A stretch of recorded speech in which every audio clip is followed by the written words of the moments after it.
Welcome back to another exciting project. I'm thrilled you're here to follow along step by step as we build something fun and interactive. In this project, we're going to build a fully functional and visually appealing image slider. You can use it on your own websites. As you can see in the final version of the project, we have an image slider. It automatically changes images every few seconds. For example, every 5 seconds. This gives it a smooth, dynamic look. In addition to the automatic sliding, we also have 2 buttons here. One button allows you to go to the previous image, and the other button lets you move to the next image. When you click the previous button, the slider moves to the previous image. If you are already on the first image, it automatically loops around to the last image. Similarly, when we reach the last image and click the next button, the slider smoothly returns to the first image. This creates a continuous and smooth user experience. We've also added a very attractive box shadow and beautiful modern icons from Font Awesome. These elements enhance the overall design and make the slider look professional. In the next section, we will start building our project. We will create the HTML structure first. This structure will be the foundation for everything else. After we finish the HTML, we will move on to styling the slider using CSS. This will make it look visually appealing. Finally, we will implement all the functionality using JavaScript. This will ensure it works perfectly. Let's get started on the coding part. We'll begin building this interactive image slider step by step. I'll see you in the next section.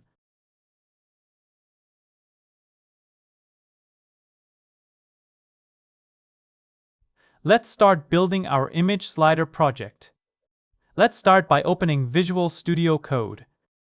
Let's close the Get Started tab now. From the File menu, let's choose Open Folder to start our new project. You can create this project wherever you prefer. I'm creating my project on the desktop. However, you can choose any location you prefer on your computer. Let's head over to the desktop. Then, let's click the button to create a new folder. We will name this folder Image Slider for our project. We hit the Enter key to confirm our folder name. Then, we click the Select Folders button. Let's close that Get Started tab once more. Then, in the Explorer section on the left, we will right-click and select New File. Let's create our HTML file. We'll name it index.html. On the right side, you'll see our index.html file. It's currently empty. We can use an exclamation mark to generate the basic HTML5 structure. We just type an exclamation mark. Then, we select the first suggestion that appears. A helpful tip is to use Alt-Z to enable word wrap. This makes all the code visible. Now, let's take a look at the document type declaration. This tells the browser which version of HTML this page uses. In this project, we're working with HTML5. Next, we have the HTML tag that wraps around both the head and body sections. The lang attribute specifies the language for the page. We are setting the language to English. Now, within the head tag, we have important metadata and the page title. This first meta tag sets the character encoding for the HTML document. This encoding is called UTF-8. It is the recommended standard for HTML5. This is a fantastic choice. It includes almost every character and symbol we might need. The next metadata tag tells Internet Explorer to use its most up-to-date rendering engine. The viewport metadata tells the browser how to manage the page's size. The first part of the meta tag tells the browser to make the page width match your device's screen width. This ensures the page width adjusts to fit any mobile screen perfectly. The second part sets the initial zoom level for the page. We are setting the initial zoom level to 100%. This ensures that the page appears at its normal size when first loaded. Let's discuss the title tag. This is where we set the title of our page. To see this title in action, let's open the browser. To see this in a browser, we can use the Live Preview extension that we installed earlier. To display the live preview, we right-click on the file. Then, we select Show Preview from the menu. You can now see the browser preview on the right. It shows the default title, document, generated from this line of code. Of course, we can change the title of our page right here. Let's update the title to Image Slider. This will be the name of our project. We can see the updated title here. Now, let's add a container in the body section for our images. We will call this container the slider container. We're going to create a new div element. We'll give it a class called slider container. We'll use the auto-suggestion to create the div element. Let's close the Explorer panel. To do this, simply drag the divider to the left. Now, let's create another div inside this container. This div will hold all of our images. Let's give this div a class name of ImageContainer. Then, we'll press Enter to accept the suggestion. For the image source, we will use a service called LoremPixum. This service provides us with images without needing to sign up. It's powered by Unsplash, which means we can get high-quality images easily. Now, let's open our web browser. We will search for LoremPixum.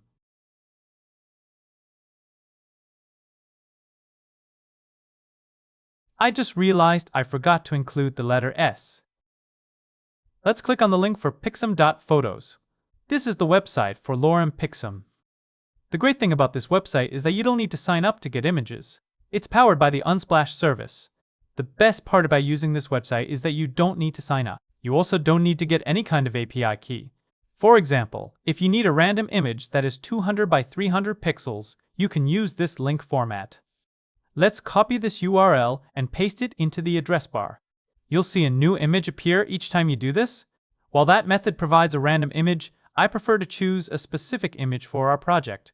To select a specific image, we add an ID with a number. The website has a huge collection of thousands of images. If you browse through the list of images, you'll discover a vast collection. Each image has a unique ID number. For example, if you use ID 1, you'll see this image.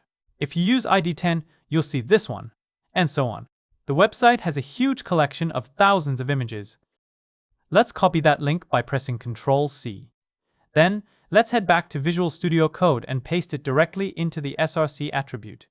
Now, we can see the image appearing. For the alternative text section, we will simply write image. For sizing, we'll set the image width to 500 pixels and the height to 300 pixels. Then, we'll duplicate this line 3 more times to create a total of 4 images.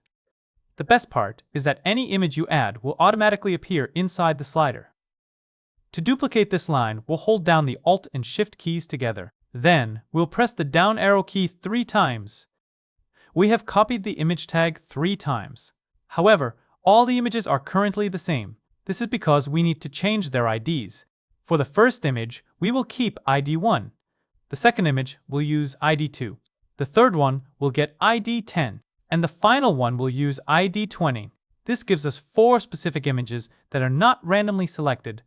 The key point is that refreshing the page will always show these exact same images.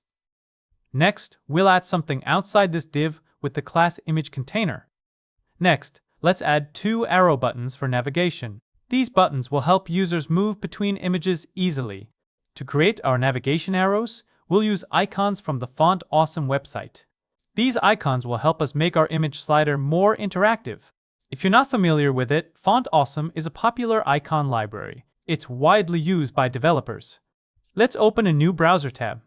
We'll search for Font Awesome and visit their official website. Now, let's search for the word angle. The specific icon we need is the double angle. Let's use the double angle icons for our right and left arrows. These icons will help us create navigation buttons for our image slider. First, we locate the angled double right icon. We click on it to reveal the HTML tag.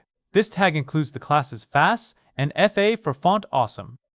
The FAS class represents Font Awesome Solid.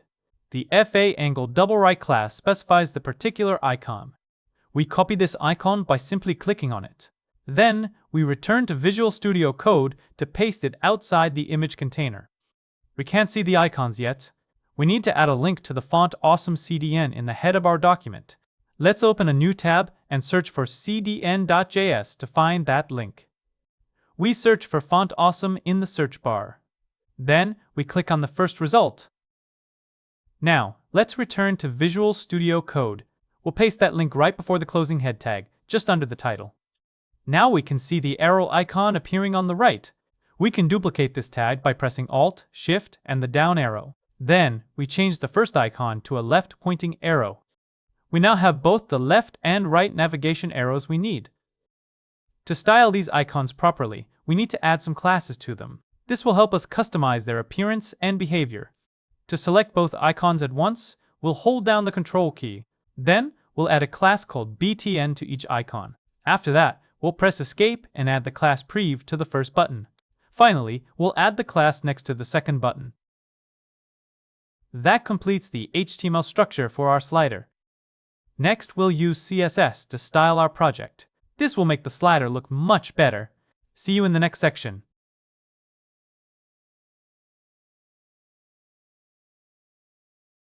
In the previous section, we finished all the HTML work. Now, we're ready to start styling our project with CSS. Let's begin by creating a new CSS file. To open the File Explorer, you can press Ctrl-Shift-E.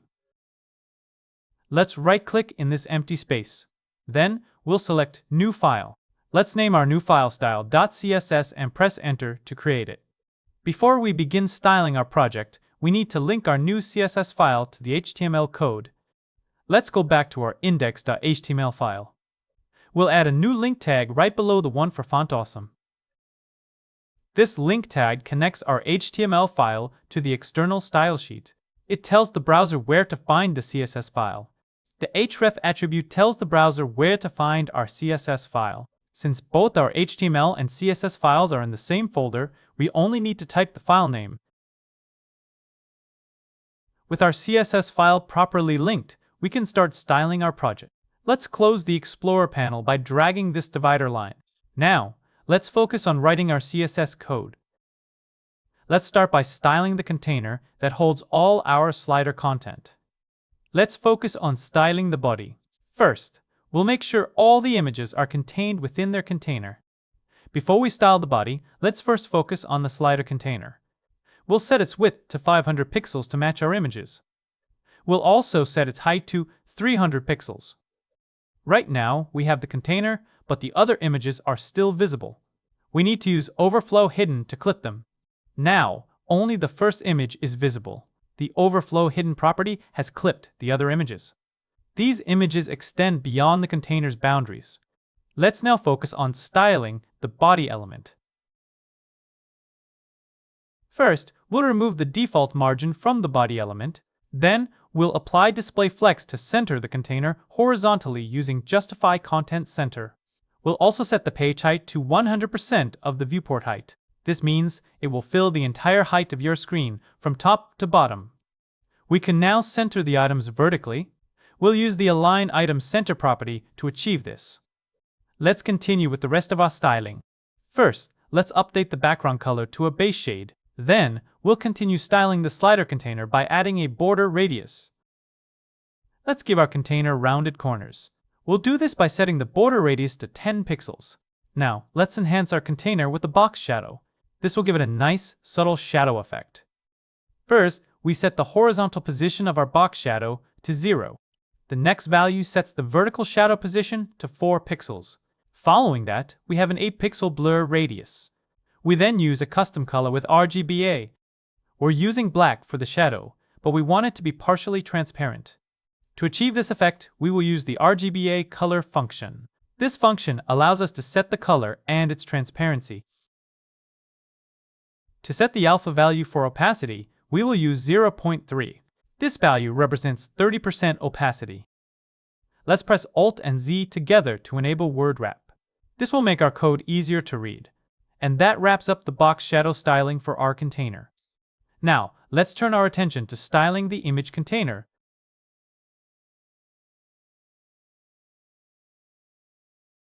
We're going to use Flexbox for this. We'll set the display property to Flex. Our goal here is to line up the images in a row. You might be wondering why you can't see the other images right now. It's because we have a property called overflow hidden active. This property is currently hiding the extra images that extend beyond the container's boundaries. Let's temporarily remove the overflow hidden property. This will allow us to see all our images. Now you can see all the images lined up side by side. This is because we're using display flex in our main container. With JavaScript, we will change the transform property. Specifically, we will use the translateX function. Let's test this by applying the transform translate x property right here.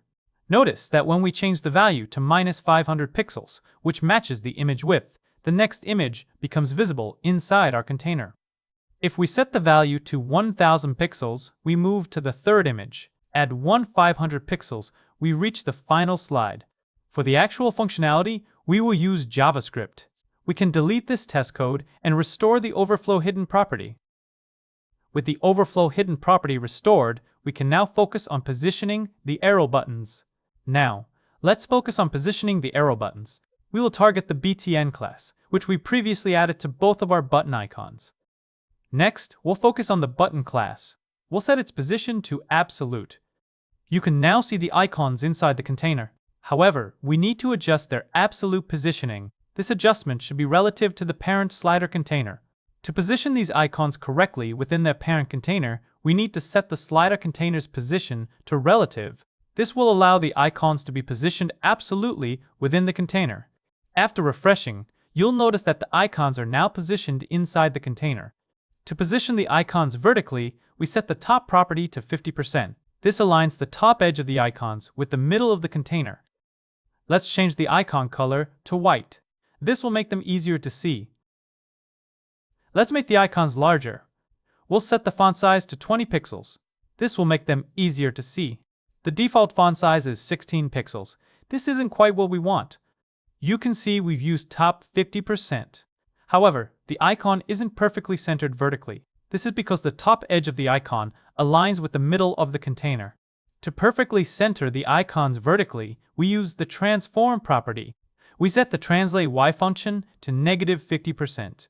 This ensures the icons are perfectly aligned in the middle of the container. Perfect. Now the icons are perfectly centered. We will make these icons semi-transparent by setting their opacity to 50%. Then, we will position the left and right buttons using their specific classes. Let's focus on the button class for both icons. First, we'll style the previous button. We'll set its left position to 10 pixels. Next, reposition the next button on the right side. We do this by setting its right property to 10 pixels. Now, you can see the left icon positioned 10 pixels from the left edge of its parent container. Similarly, the right icon is placed 10 pixels from the right edge. To make the buttons more interactive, we can change their opacity to fully opaque when you hover over them. We can also change the cursor to a pointer. When you hover your mouse over these icons, you'll notice the cursor changes. It transforms into a pointing hand. We used the hover CSS pseudo class to target the hovering effect. We changed the opacity to 100% by setting it to 1. Now, when you hover over the icons, they become fully opaque. This makes them much clearer to see. And with that, we've completed all the CSS styling for our project. In the next section, we will bring our project to life. We will add JavaScript functionality to the icons. This will make the images change when you click them. We will also add a timer to make the images change automatically every 3 seconds. Let's move on to the next section.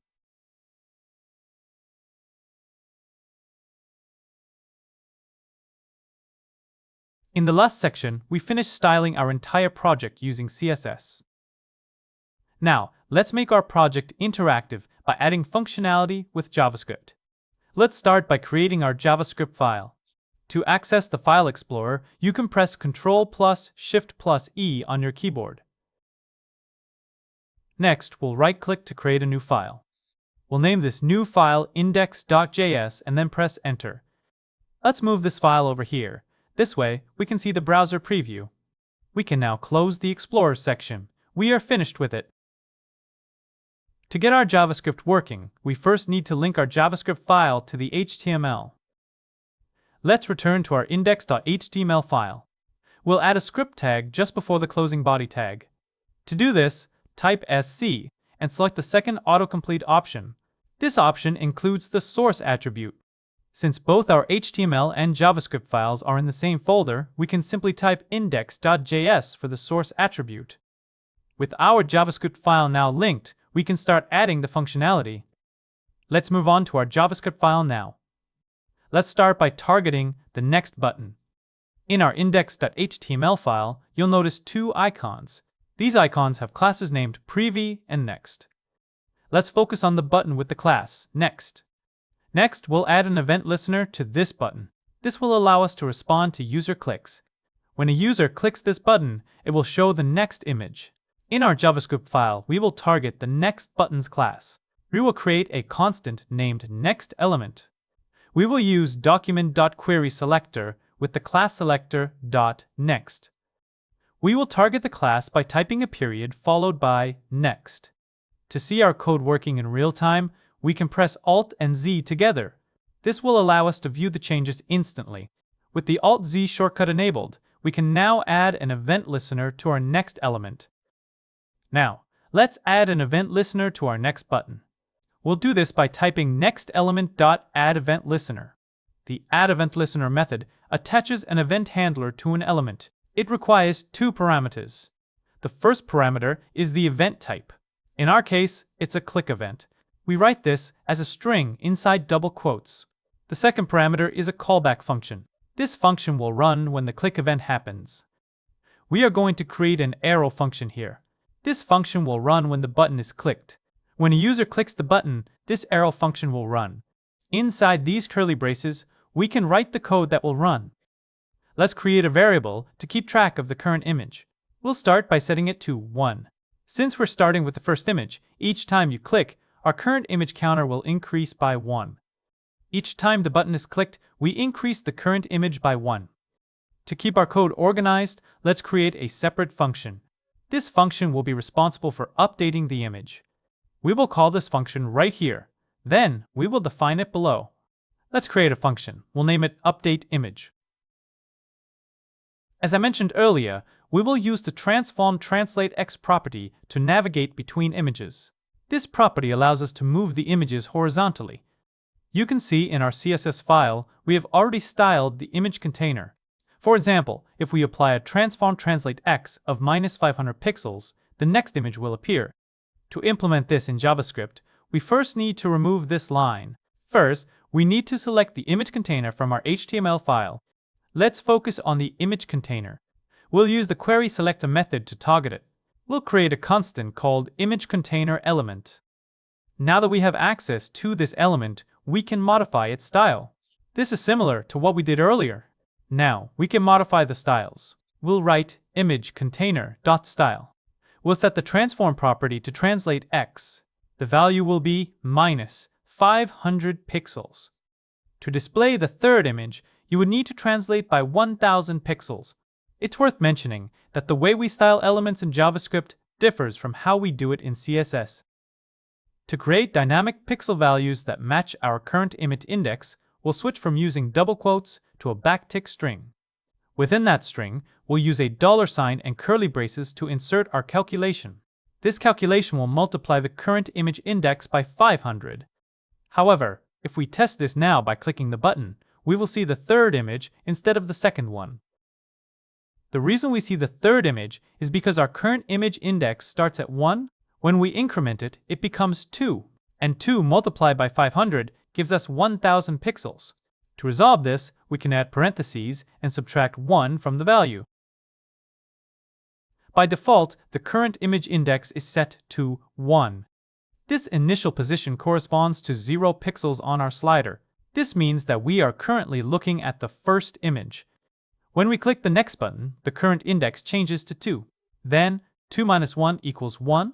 Multiplying 1 by 500 gives us 500 pixels. We can click next multiple times. However, after the last image, we see nothing. This happens because we've moved beyond the available images. We need to ensure our current image index remains within the correct range. At the top of our function, we need to add a condition. This condition will check if the current image index exceeds the total number of images. To determine the total number of images, we need to select all of the image elements within our JavaScript code. To count all the images, we will use the document.querySelectorAll method. This method helps us gather all the image elements on the page. We will use the document.querySelectorAll method to select all of our image elements. This method collects all the image elements and stores them in this variable. To see what we've captured, let's log the images element to the console. To see the console output, we need to open the developer tools. You can do this by clicking the hamburger menu icon. Let's check the console to see if we have all 3 images. You might notice an error appearing in the console. We're seeing an error because our code isn't finished yet. Let's remove that console log line to avoid the error for now. Let's check the console log output. It confirms that we have successfully retrieved all 4 image elements. Let's remove that console log and add our condition back in. We need to check if the current image index goes beyond the total number of images we have. If the current image index goes beyond the total number of images, we need to reset it to the first image. We will reset the current image back to the first one. This creates a continuous loop. When you click Next, it eventually cycles back to the first image. Let's enhance the image transition with a smooth effect. This will create a smooth transition effect between images. Now, let's enhance the image container with a smooth transition effect. We'll apply a transition to the transform property we're using in our JavaScript code. We'll set the duration to 0.4 seconds and use an ease and out timing function. This will create a smooth and visually appealing transition between images. Now, when you click to the next image, you'll notice a smooth transition. When you reach the final image, it seamlessly loops back to the beginning. Now, let's add the same functionality to the previous button. Let's go back up and create a constant for the previous element. We'll use the query selector to target its class. We want to target the class named Preview. To do this, we use a dot followed by the class name. Next, we'll add an event listener to the previous button. This will allow us to handle click events. For the previous button, we need to perform the opposite action of the next button. We will decrease the current image index by 1. For the previous button, we will do the opposite. We will decrease the current image index by 1. For the previous button, we will decrease the current image index. Then, we will update the display.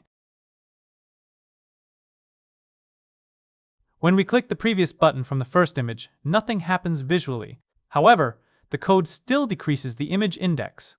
This means we need to adjust the display to show the very last image.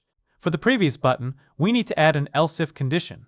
This condition checks if the current image index is less than 1. If it is, we set the current image to the total number of images.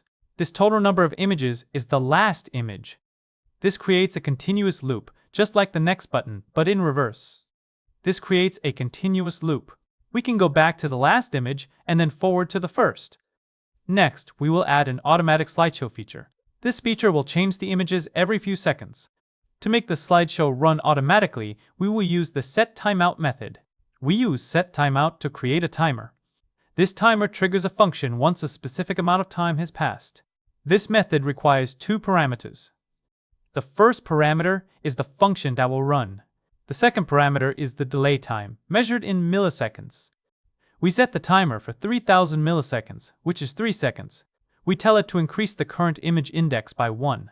Then, it calls the updateImage function. This function call will then run the updateImage function we created earlier.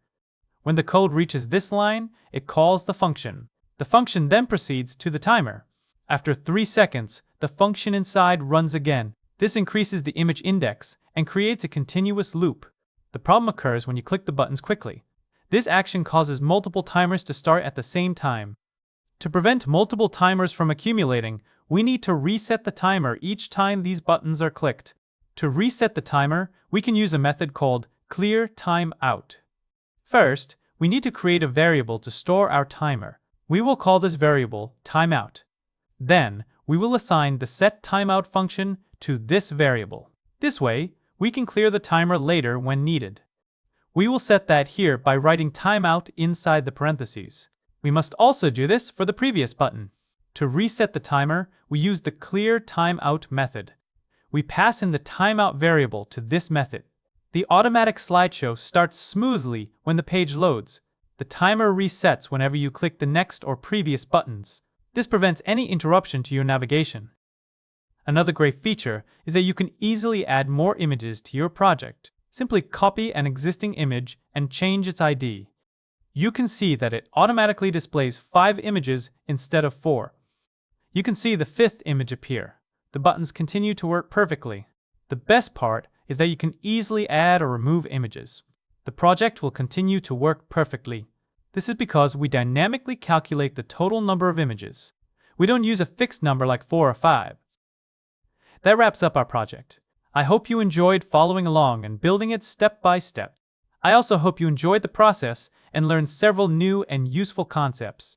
These concepts can be applied in your future projects. Thank you for joining me today. I hope you found this project enjoyable and that you learned something new. I am looking forward to seeing you in our next project. There, we will continue to learn and create together.